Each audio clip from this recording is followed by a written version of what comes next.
अस्सलाम वालेकुम। मैं हूँ अफसर सिद्दीकी और हम यहाँ पे पढ़ रहे हैं फर्स्ट ईयर कॉमर्स की अकाउंटिंग। अकाउंटिंग का हम चैप्टर नंबर 2 देख रहे हैं। चैप्टर नंबर 2 है classification of accounts and accounting equation के बारे में।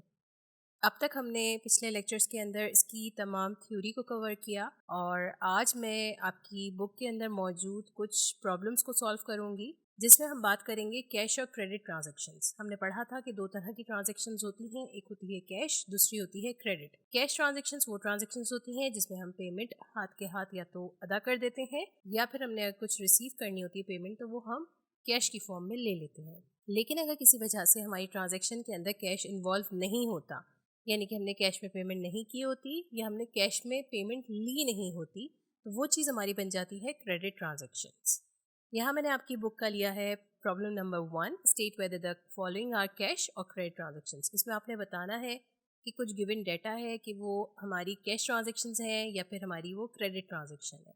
इसके अंदर हम सिंपली ट्रांजैक्शंस के आगे मेंशन कर देंगे कि ये कैश है या क्रेडिट है। इस तरह के सवालात आपके एमसीक्यूज में भी आ जाते हैं और इनको समझना जो है इसलिए भी ज़रूरी है क्योंकि हमारा पूरा बेस ही अकाउंटिंग इस चीज़ के ऊपर करता है कि क्या चीज़ कैश में हमने करी डील और क्या चीज़ हमने क्रेडिट की टर्म्स में डील करी। तो ये आपके पास डाटा दिया हुआ है। अब मैं इसको एक एक करके बताऊंगी कि क्या चीज़ जो है कैश ट्रांजेक्शन है और क्या चीज़ क्रेडिट ट्रांजेक्शन है। हम कैश और क्रेडिट ट्रांजेक्शन की कुछ चीज़ें समझ चुके हैं पहले ही कि कुछ पेड की फॉर्म लिखी हुई हो तो वो, या फिर कैश इन्वॉल्व हो, कोई वर्ड कैश का आ रहा हो, तो वो हमारी कैश ट्रांजेक्शन्स कहलाती हैं। तो इस वजह से जो हम पहली ट्रांजेक्शन यहाँ पे देख रहे हैं, पेड सैलरी रुपीज़ 12,000, जो कि हमारी एक कैश ट्रांजेक्शन हुई क्योंकि वर्ड पेड आ रहा है।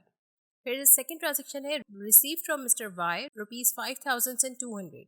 ये भी हमारी कैश ट्रांजेक्शन है क्योंकि यहाँ पे वर्ड मेंशन किया गया है रिसीव्ड, यानी कि हमने वो अमाउंट ले लिया है मिस्टर वाई से।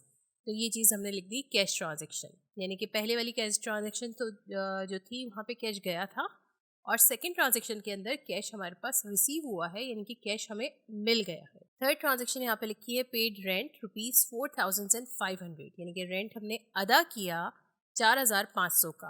तो ये भी हमारे पास से कैश चला गया, तो ये हमारी कहलाएगी कैश ट्रांजेक्शन क्योंकि वर्ड पेड है। फिर आ रहा है पेड इलेक्ट्रिक बिल रुपीज़ 2,200। यहाँ पे भी वर्ड पेड है, इसलिए मैंने यहाँ पे इसको मेंशन कर दिया कि ये कैश ट्रांजेक्शन है।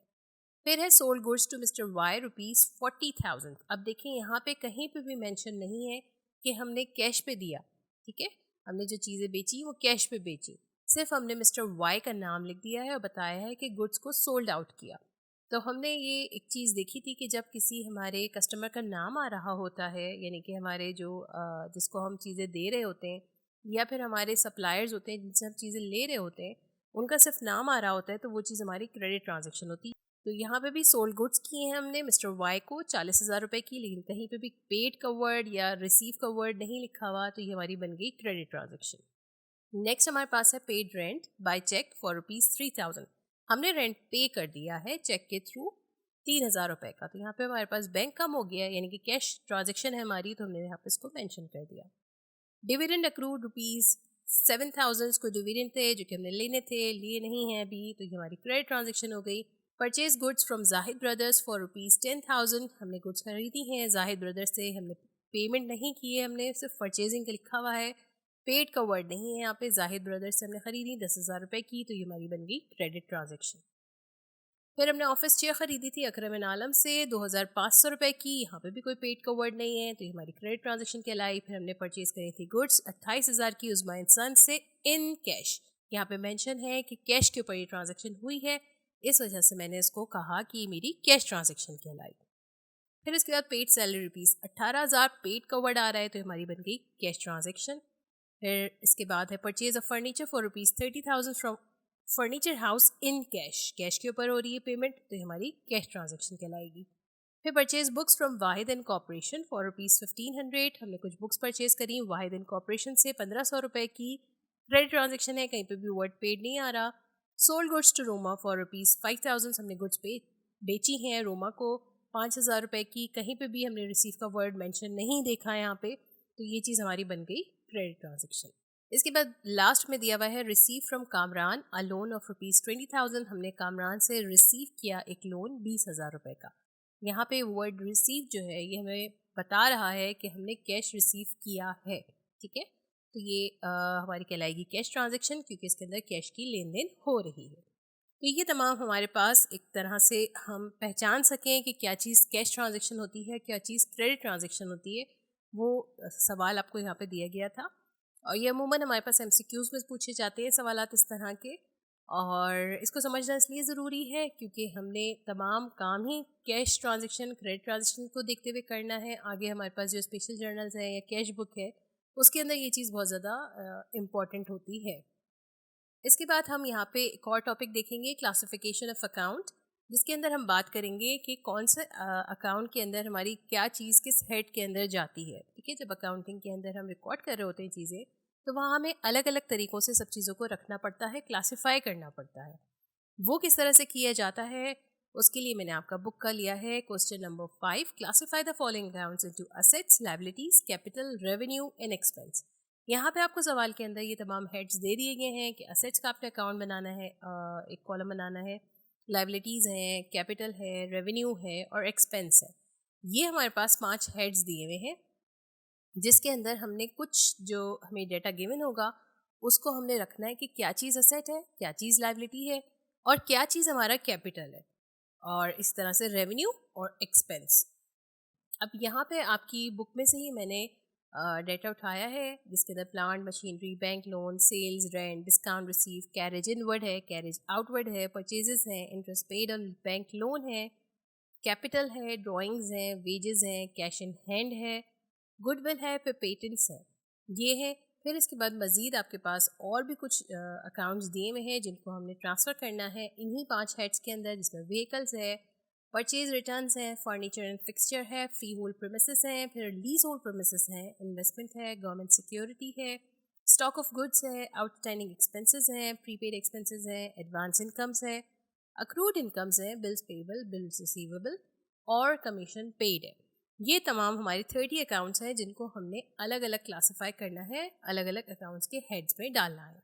यहाँ मैंने एक पूरा पैटर्न बना लिया, कॉलम्स बना लिए मैंने, 5 कॉलम्स मैंने यहाँ पे तरतीब दिए हैं क्योंकि हमारे पास सवाल में भी गिवन थे कि असेट्स का कॉलम बनाना है, कि असेट का अकाउंट बनाना है, लाइबिलिटीज़ है, कैपिटल है, रेवेन्यू है और एक्सपेंसेस है।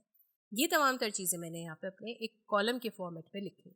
अब मैं इन डेटा को जो हमें गिवन था सवाल के अंदर, इनको ट्रांसफ़र करूँगी अपने कॉलम्स में। सबसे पहले प्लांट एंड मशीनरी, हम सब जानते हैं प्लांट और मशीनरी हमारा एक असेट होता है जो कि बिज़नेस को चलाने में मदद देता है, तो इसको मैं डालूंगी असेट अकाउंट में।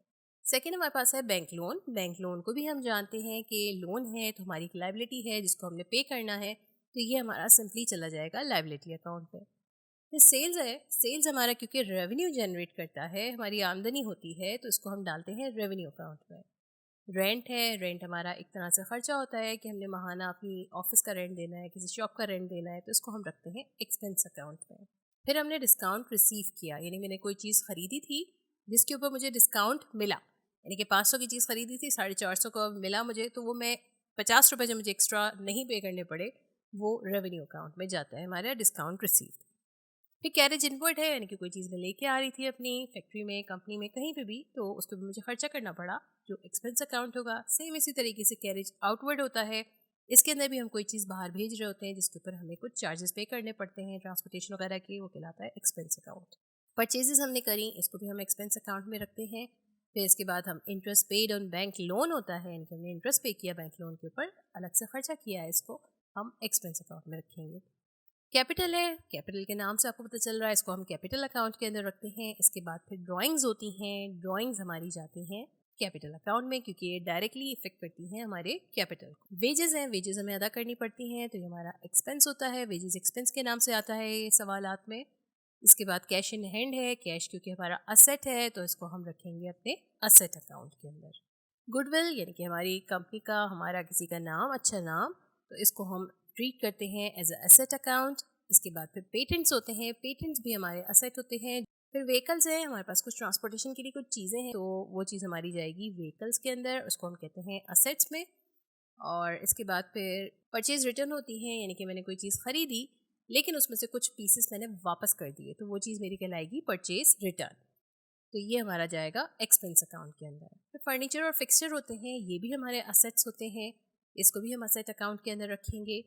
इसके बाद फिर फ्री होल्ड प्रीमिसेस हैं, इनको हम रखते हैं असेट अकाउंट के अंदर। और इसी तरीके से हमारे पास कुछ लीज होल्ड प्रोमिसेस होते हैं, इसको भी हम रखते हैं असेट्स अकाउंट के अंदर। फिर हमारी इन्वेस्टमेंट होती है, यानी कि हमने कंपनी के अंदर, बिजनेस के अंदर मजीद कुछ इन्वेस्ट किया, तो ये भी हमारा असेट कहलाता है। फिर गवर्नमेंट की कुछ सिक्योरिटीज़ होती हैं जिसको हम अपने पास रखते हैं, और वो चीज़ हमारी कहलाती है असेट। फिर स्टॉक ऑफ गुड्स होता है, यानी कि मैंने बहुत सारी चीज़ें परचेज करके रखी हुई हैं, स्टॉक है उसका मेरे पास, तो वो चीज़ असेट अकाउंट कहलाती है। ये स्टिक नहीं है, सॉरी, ये स्टॉक है। इसके बाद फिर आउटस्टैंडिंग एक्सपेंसेस होते हैं, यानी कि कुछ ऐसे एक्सपेंसेस जो कि मुझे करने थे, मैं नहीं कर पाई हूँ, अदायगी नहीं कर पाई हूँ, फिर भी वो एक्सपेंस अकाउंट में ही जाएंगे। फिर पहले से मैंने कुछ एक्सपेंसेस किए होते हैं, जिसकी मिसाल आप इस तरह से ले सकते हैं कि प्रीपेड एक्सपेंसेस, जैसे हमारे मोबाइल फ़ोन के कार्ड्स होते हैं, ये प्रीपेड कार्ड्स कहलाते हैं, क्योंकि हमने फ़ोन कॉल्स करने से पहले पहले इसकी अंदर पैसे लगा दिए होते हैं। तो ये हमारा असेट अकाउंट होता है। कहीं पे भी आप प्रीपेड एक्सपेंसेस देखेंगे तो वो चीज़ हमारी असेट कंसिडर की जाएगी। ठीक है। इसके बाद होती है एडवांस इनकम्स, ये हमारी लाइबिलिटी अकाउंट के अंदर कंसिडर की जाती है, रखी जाती है। इसके बाद फिर कुछ अक्रूड इनकम्स होती हैं जो कि हमें मिलनी थी लेकिन मिली नहीं, तो उसको हम असेट अकाउंट के अंदर रखेंगे। फिर हमारे पास बिल्स पेबल होते हैं, बिल्स पेबल को हम पेबल है लाइबिलिटी अकाउंट के अंदर रखते हैं। फिर बिल्स रिसीवेबल होते हैं, किसी भी किस्म का कोई रिसीवेबल हो वो हमारा असेट कंसिडर किया जाता है। इसके बाद फिर कमीशन पेड होता है, यानी कि हमने कमीशन पे किया किसी को, तो ये चीज़ हमारी कहलाएगी एक्सपेंस, तो इसको हम रखेंगे एक्सपेंस अकाउंट में। ये हमने तमाम चीज़ें जो है तैयार कर ली हैं। अब हम इसको अलग अलग सबके अकाउंट्स पे डाल देंगे। सबसे पहले प्लांट एंड मशीनरी है, वो हमने असेट में डाली। इसी तरह हम यहाँ पे देखते हुए जा रहे हैं, जो मैंने ग्रीन कलर से सब चीज़ें रखी हैं वो तमाम तर चीज़ें हमारी असेट अकाउंट्स है। और इनको अलग अलग कलर्स में रखने की वजह ये थी कि हम आराम से उसको सॉर्ट आउट कर सकें। तो अब मैं तमाम तर चीज़ों को यहाँ पे लिख दूँगी। तो ये था हमारा आज का लेक्चर, जिसके अंदर हमने क्लासिफिकेशन ऑफ अकाउंट्स के बारे में पढ़ा कि किस तरह से हम अपने मुख्तलिफ अकाउंट्स को क्लासिफाई कर सकते हैं, यानी कि कोई हमें गिवन डाटा हो तो उनको किस किस तरह से हमने ट्रीट करके किस हेड के अंदर रखना है। ये सवालात आपके पेपर के अंदर आते हैं, और इसके साथ साथ ये एमसीक्यूज़ के अंदर भी इससे रिलेटेड कोई चीज़ पूछी जा सकती है। तो ये समझना आप लोग के लिए बहुत ज़्यादा ज़रूरी था। और चैप्टर नंबर 2 का हम मज़ीद एक दो सवालात और देखेंगे जो इसी तरह के हैं, थोड़ा सा उसके अंदर बिल्कुल स्लाइटली कुछ तो जो है एडिशन होंगी चीज़ों की। और अब तक के लिए इतना ही। अगर ये वीडियो पसंद आई तो इस वीडियो को लाइक ज़रूर करें, हमारे चैनल को सब्सक्राइब ज़रूर करें। अल्लाह हाफ़िज़।